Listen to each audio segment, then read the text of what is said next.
Please excuse the full fall decor. I am making an old idea finally come true. I'm going to talk about a happy planner that I purposed to work on things that we do after school, be it some extra work or homework or some extracurricular activities for my son. And I hope that some of those ideas could be helpful to you too.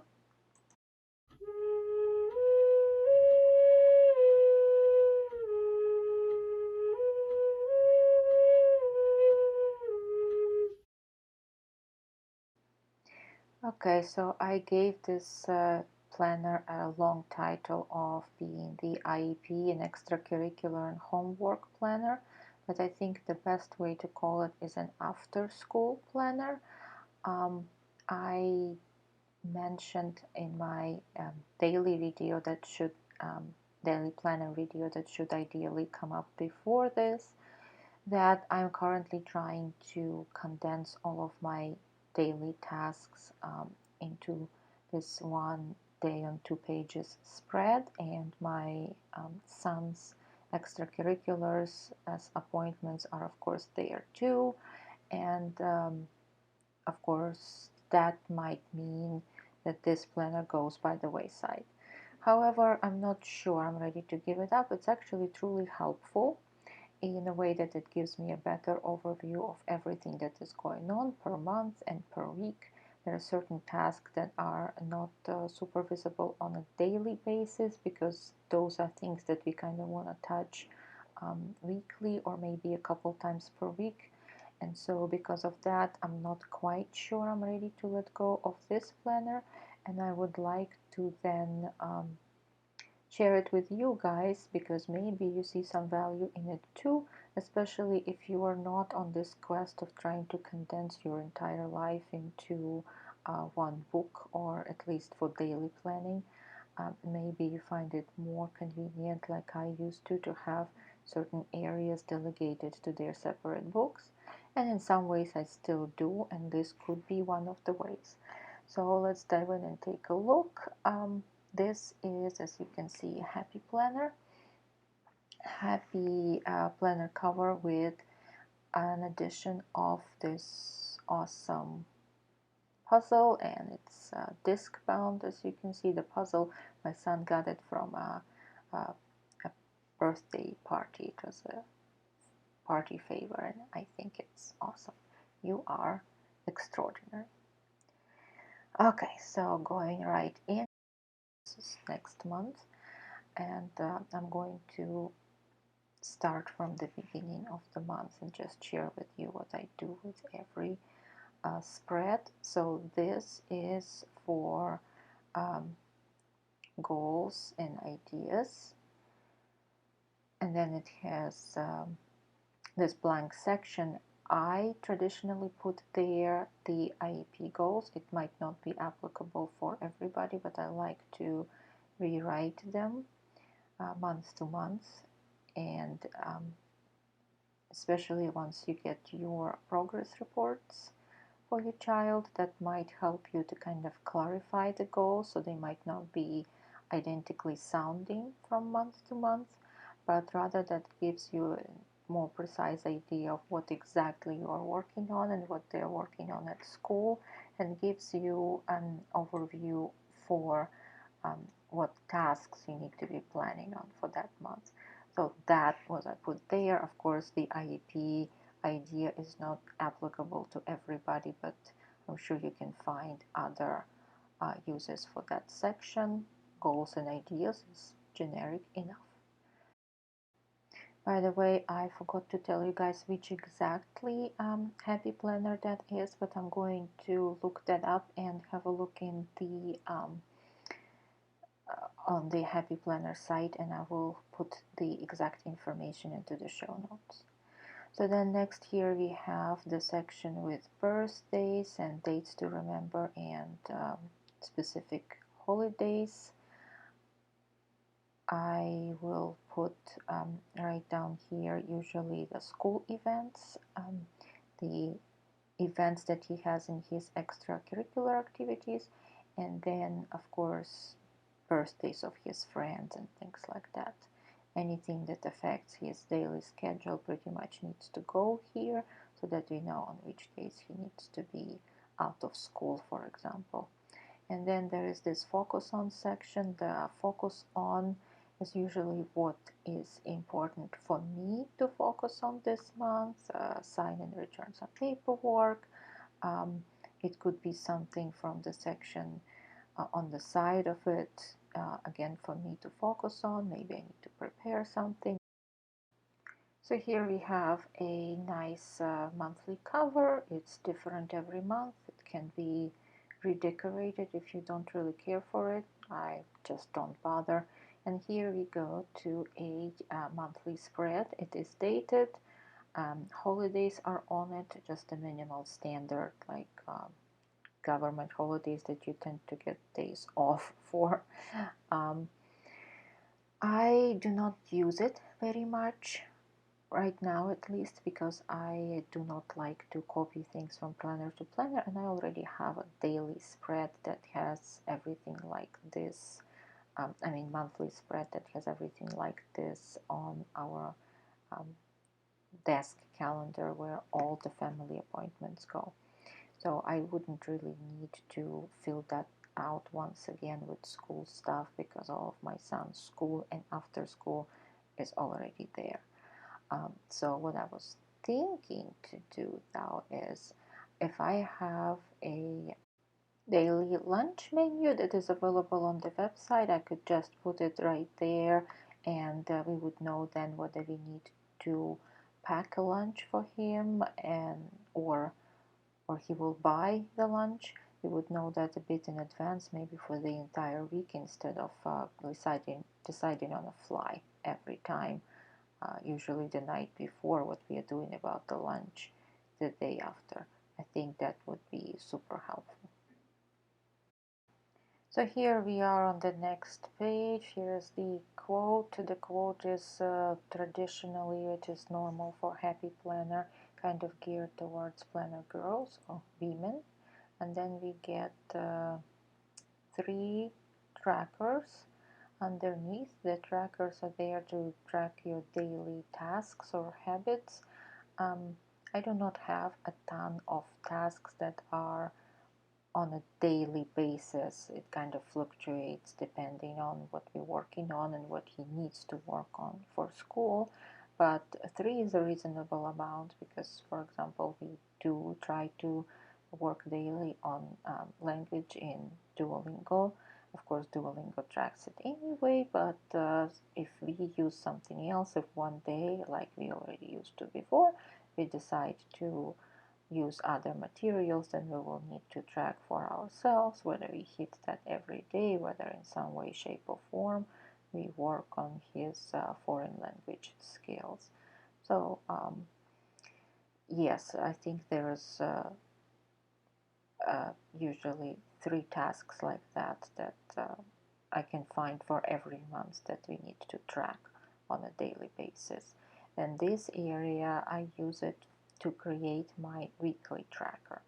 I have a lot of tasks, a lot more than daily, that I would like to hit every week or every, say, couple times every week.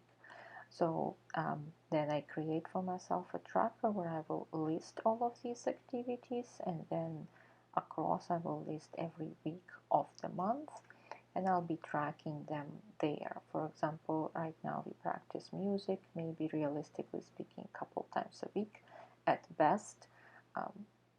Probably more would be better, but that is not a huge priority for us right now.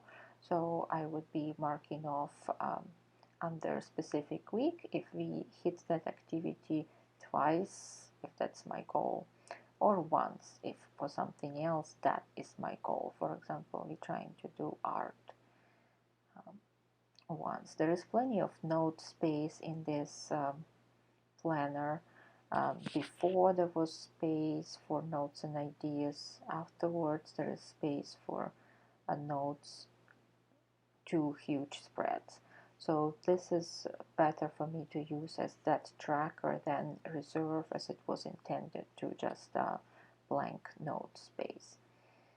Then you have 3 priorities. That is sort of redundant with the focus on from the page before, but I can put it down there as sort of 3 top items of my to-do list, or maybe 3 top areas that are designated on his IEP as the focus areas. That is totally up to you, but I think useful anyway for concentrating your efforts. By the way, I think this is a good place for me to mention that my hand movement, as you I'm sure have noticed, does not line up with my voiceover. That was because I was trying my new camera that I was so super excited about, and the audio quality was an absolute garbage. So I'm doing voiceover for that right now, and even though I recorded the video just yesterday, I am not perfectly in alignment with what I was saying yesterday. I don't think it would be humanly possible to exactly repeat the same thing unless I just scripted it, and I don't. So moving on to this thankful section. Thankful section I find actually very helpful if you have a child that struggles at school in any area of their school life, or a child that is super gifted, even with a child that has so much going on for them and has, because of that, so many activities. Sometimes it's actually possible to get lost and overwhelmed with the number of things that you have to do to sustain and support their progress, that you can kind of forget to sit and think a bit how awesome they are and how many things you have to be thankful for in any way. Um, then we go to this check it off list. This is basically what I keep as my running to-do list when there is something special I need to do for school, like for example send in supplies for the party, or sign up to volunteer for something, or I need to get back with the teacher um, and circle back on some issue we've been discussing, or again sign something. That's a big bane of everybody's existence, the paperwork. But yeah, that usually goes on here. And then there is monthly goals, and down below there is a area for note to self. So with the monthly goals, I usually don't specifically use it as a goal statement, because we already have top priorities, we already have focus on, we have so many things. Sometimes I like to be creative and just decorate that area. Sometimes I may have a small picture or a sticker or a quote that will help me memory keep for this particular month, and I like to do that to keep this planner a little bit creative, even though it is not really a creative, it is a super functional plan. Another outlet is this note to self, where I usually letter a nice inspirational quote.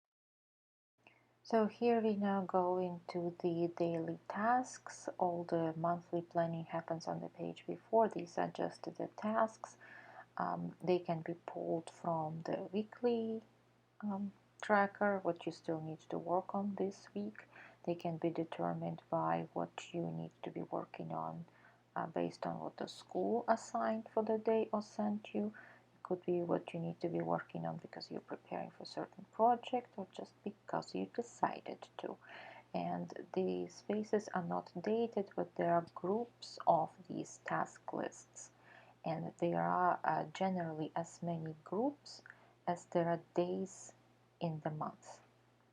So you will get plenty of space to write down your tasks, even if you need to spread a day over. Sometimes if you don't regularly work on the weekend, those days that are allocated for the weekend will give you the extra space. Like for example, we are now looking at February, and February is a shorter month, so because of that you get fewer task lists, and you can see on the end of the page there is this huge note space. The note space is determined by whatever is left over after you have completed, they have allocated enough task lists for every day. So it's abnormally large for February. It would be about a space of one task list, or at the most two, and any other regular months, about that size right there. But of course, you then have two full note pages that I already showed before, right after this, that are sufficient for example, meeting notes. So in closing, just a couple of thoughts. I find this planner kind of helps me to keep an eye on our schedule, that we don't stuff it with activities, or on the contrary, that we find a good place for something extra we want to do. This first spread helps me keep track of our IEP goals and progress, and it might even become a sort of a school menu planner in the future if I ever get around to making that idea come true. So I hope it will give you a couple of helpful ideas how you could use a planner like that and do all the things. Please subscribe, like, and see you later. Bye, guys.